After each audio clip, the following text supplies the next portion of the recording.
With American fighter pilots slicing through Iraqi air defenses and pounding strategic targets with pinpoint accuracy, folks back home have been amazed and curious how U.S. pilots, most of them untested in combat, execute so many missions untouched. To answer that question, we came to Nellis Air Force Base in the Nevada desert, finishing school for America's tactical fighter pilots. It is here that U.S. pilots see firsthand the weapons they will encounter in the war against Iraq, like this Soviet-made ground-to-air missile, the SA-6, better known as the Three Fingers of Death. But more important is what the pilots learn about the enemy himself. They don't just study him on paper here, they meet him in battle. They roar into the sky on the outskirts of Las Vegas and head for a battlefield the size of Kuwait, 3.5 million acres of desert. Awaiting them, a storm of electronically simulated missile and anti-aircraft fire designed to push their skills to the limit. If they can reach the targets here untouched, they're ready for the real thing.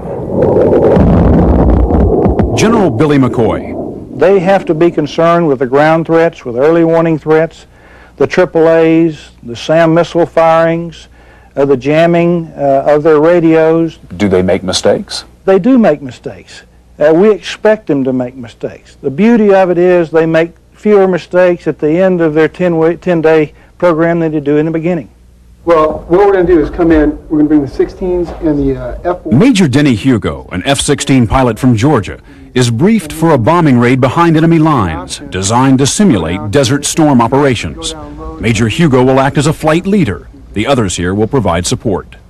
We're going to take 23 airplanes. We've got, in that group of airplanes, we have air-to-air guys. We've got air-to-ground guys. Also, we have the AWACS guys. Those are the guys that sit up in the E3, the big 707, and they tell us basically what's going on in the air. They give us the big picture. Colonel Ralph Duncan sets up the Nevada battlefield to resemble Iraq. Several things we did. We built some towers on the range, and these are to replicate communication towers. And these are oil tanks? Well, these are storage tanks. If we get into the ground war, the tanks are an important part of that, and if we can stop the fuel for them, so that'll be an important target to use later. We also changed some of our runways. This used to be a single strip on the ground, but most of his runways have lots of different runways and different taxiways and some revetted areas. And so we built bunkers for the airplanes to be stored in.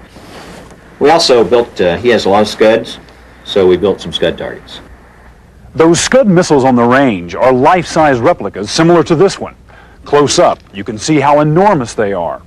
This one's on display in a kind of petting zoo for pilots, where they can see and touch to help them recognize their targets from the air. Unfortunately, Saddam Hussein has Scud replicas as well, and he's been using them as decoys to fool Allied pilots in the Gulf. As pilots in the air, can you tell the difference between an actual Scud missile launcher and a decoy, a cardboard decoy? It's very difficult to ascertain whether it's the real thing or not. But if it's down there, it's gone. We're going to hit it, we're going to destroy it, then we're going to go back and tell our bosses what we did. With the war going on in the Middle East, is the adrenaline flowing a little faster around here? We're ready to go to war ourselves, so of course that's affecting how everybody flies and acts out here.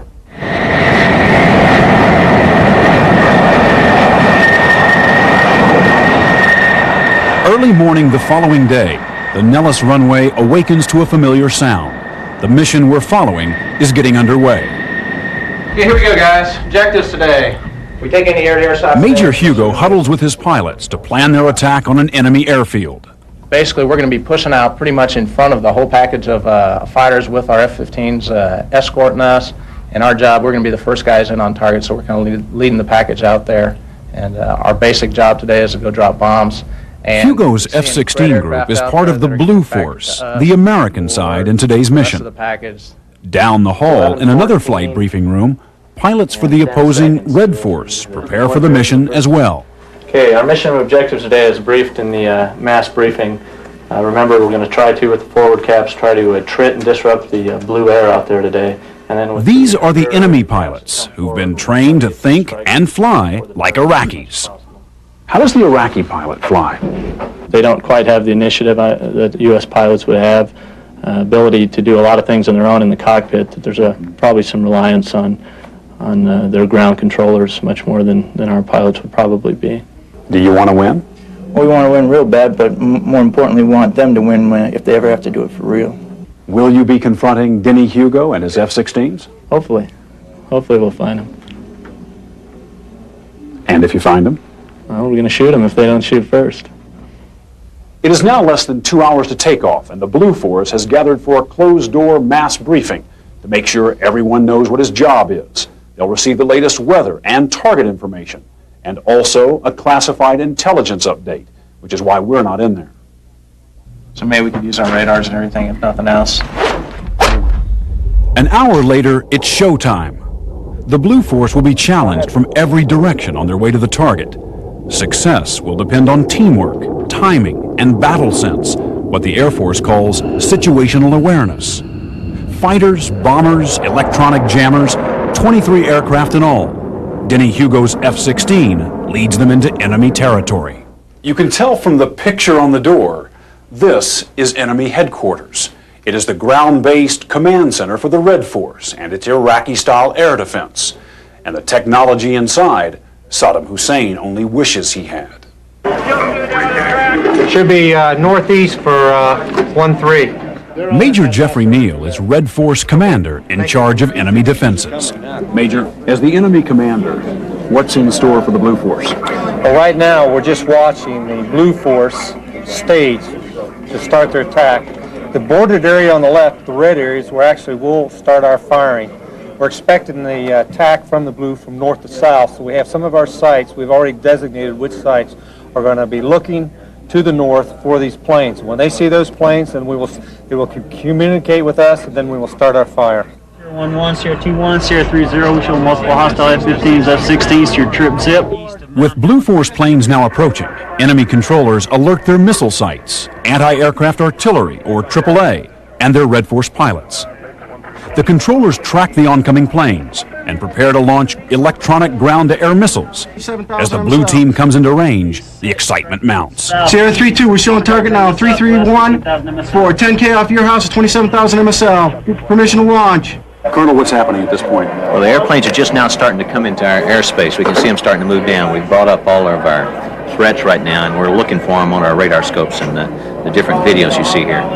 We've had some air-to-air engagements, just a few in the back that we don't monitor immediately out here, but they're keeping up with them back there. But they're just now starting to come in, so the battle's just now starting.